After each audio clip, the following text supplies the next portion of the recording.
नमस्कार और the deep dive में आपका स्वागत है। आज हम सूचना का अधिकार यानी आरटीआई कानून की गहराइयों में उतर रहे हैं।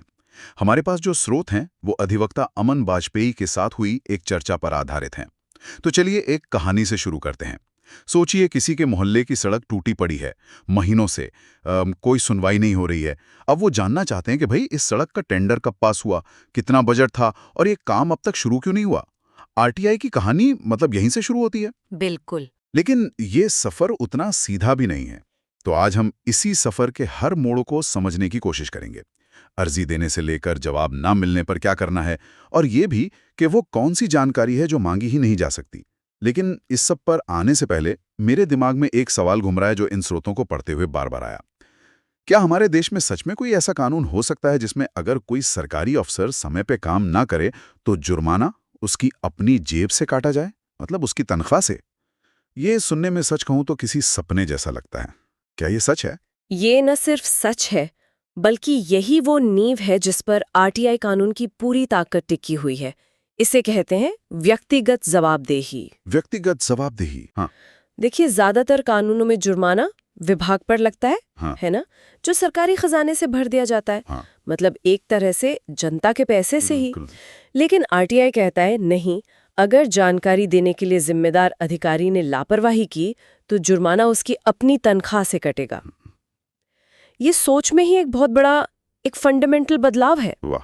तो मतलब ये कानून सिर्फ जानकारी देने के बारे में नहीं है, ये तो काम करने का तरीका बदलने के बारे में है। तो चलिए इसी जवाबदेही की पहली कड़ी को पकड़ते हैं। मान लीजिए हमारे उस नागरिक ने टूटी सड़क पर अपनी आरटीआई डाल दी, लेकिन जो जन सूचना अधिकारी मतलब पीआईओ है, उसने अर्जी को मान लीजिए रद्दी की टोकरी में फेंक दिया या बस नजरअंदाज कर दिया। तब क्या होता है? क्या सच में कोई कार्रवाई होती है? हाँ, बिल्कुल होती है।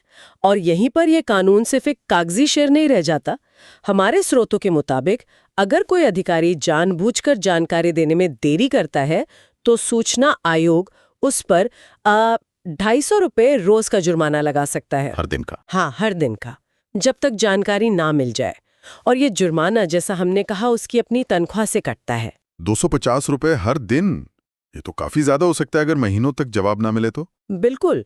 और इसकी एक ऊपरी सीमा भी है, 25,000 रुपए तक। और सिर्फ इतना ही नहीं, अगर अधिकारी ने जानबूझकर गलत, अधूरी या कई भ्रामक जानकारी दी या जानकारी देने से ही मना कर दिया, अच्छा। या किसी भी तरह से जानकारी देने में रुकावट डाली, तो भी सूचना आयोग सीधे 25,000 रुपए तक का जुर्माना लगा सकता है। ये सिर्फ देरी के लिए नहीं, बल्कि गलत नीयत के लिए भी सजा है। ये तो वाकई बहुत सख्त नियम है। इसे सख्ती से ज्यादा एक संदेश की तरह देखना चाहिए।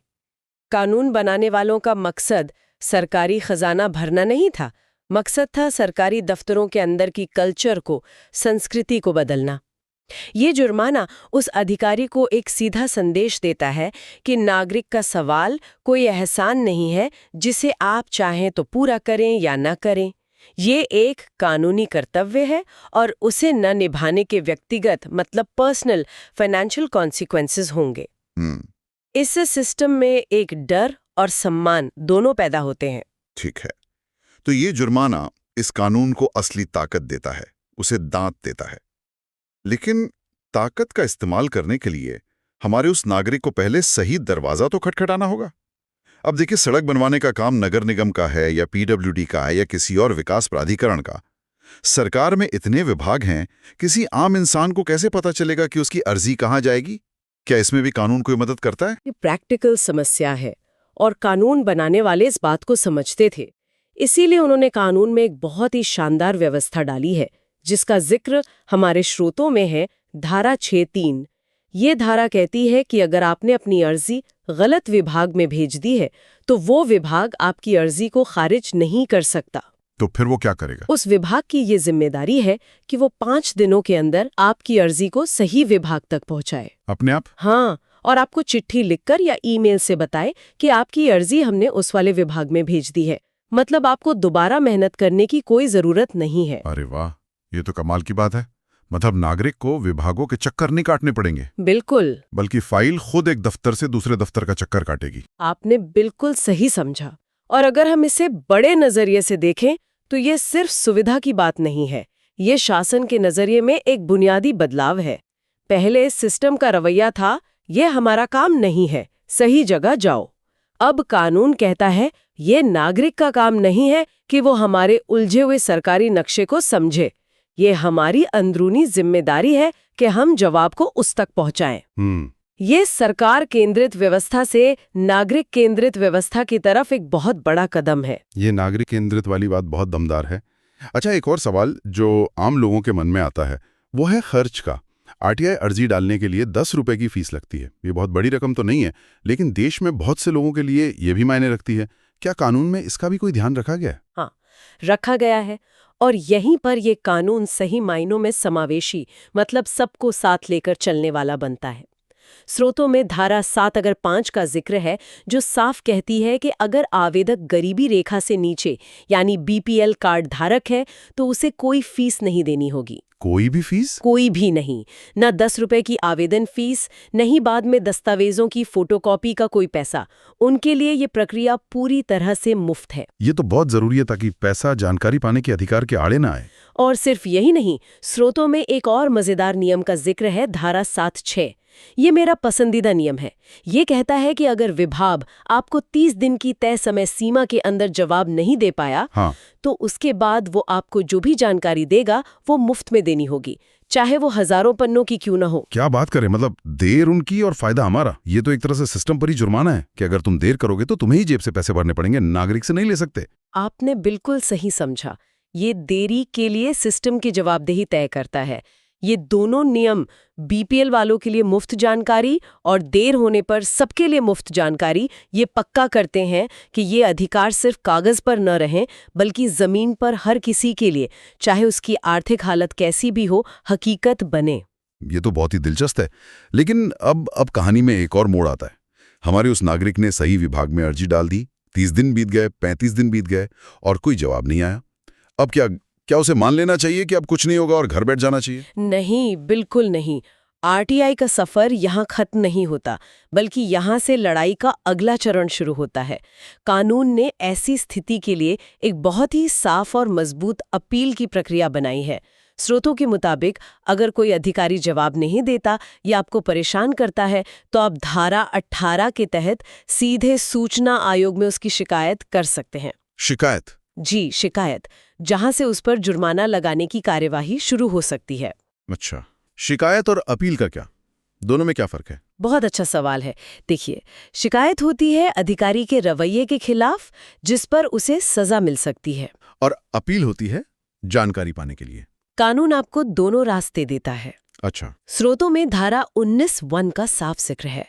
इसके तहत जैसे ही 30 दिन पूरे होते हैं और जवाब नहीं आता, आवेदक उसी विभाग में एक प्रथम अपील अधिकारी के पास पहली अपील दायर कर सकता है। यानी उसी विभाग में? हाँ, ये आमतौर पर उसी विभाग का कोई सीनियर अफसर होता है। ठीक है, तो पहले विभाग के अंदर ही एक और मौका दिया जाता है।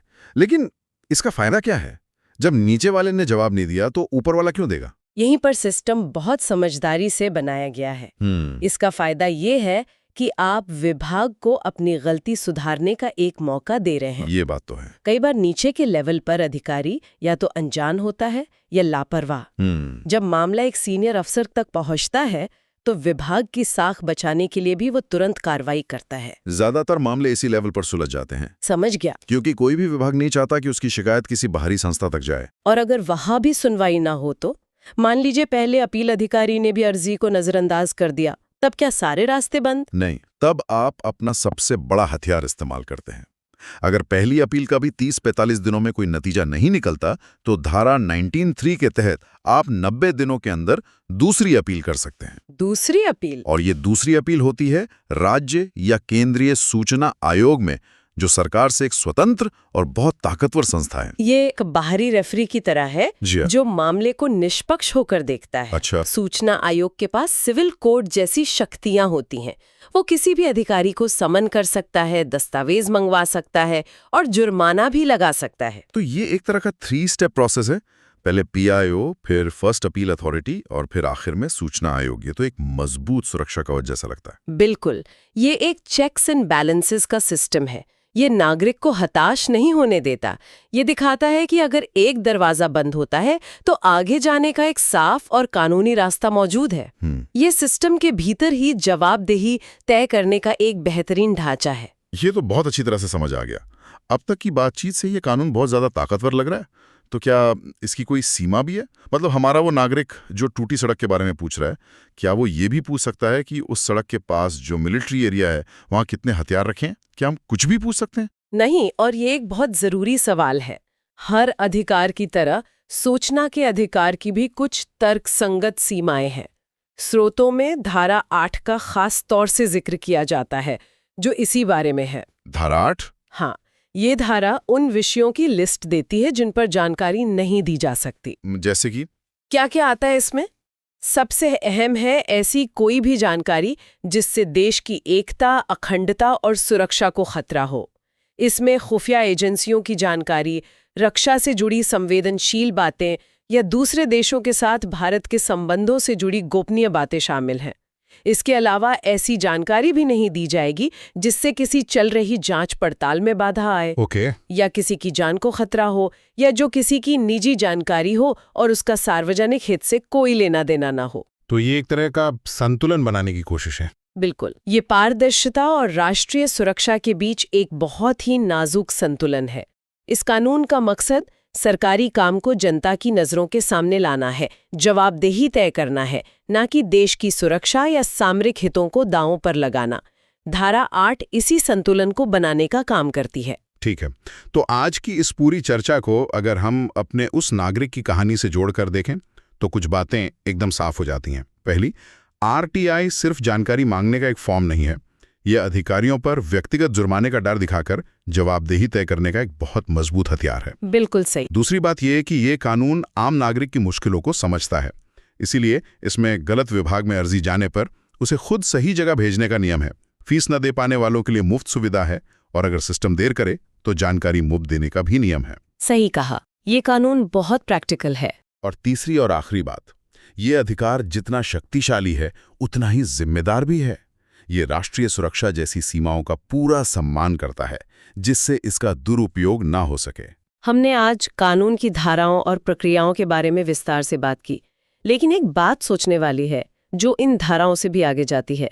जब वो नागरिक अपनी टूटी सड़क के बारे में जानकारी हासिल कर लेता है कि टेंडर किसे मिला, कितना पैसा दिया गया और काम क्यों रुका है, और इस जानकारी को वो अखबार में या मोहल्ले के 100 लोगों के सामने रखता है, तो इसका असर सिर्फ उस एक सड़क पर नहीं पड़ता, ये पूरे सिस्टम में एक लहर पैदा करता है। ये दूसरे अधिकारियों को भी एक संदेश देता है कि अब जनता सवाल पूछ रही है और हम जवाब देने के लिए मजबूर हैं। तो असली सवाल जो हमारे सुनने वालों के लिए है वो ये है, जानकारी का एक छोटा सा टुकड़ा जो एक आरटीआई अर्जी से मिलता है, शासन की पूरी व्यवस्था में कितना बड़ा और सकारात्मक बदलाव लाने की क्षमता रखता है।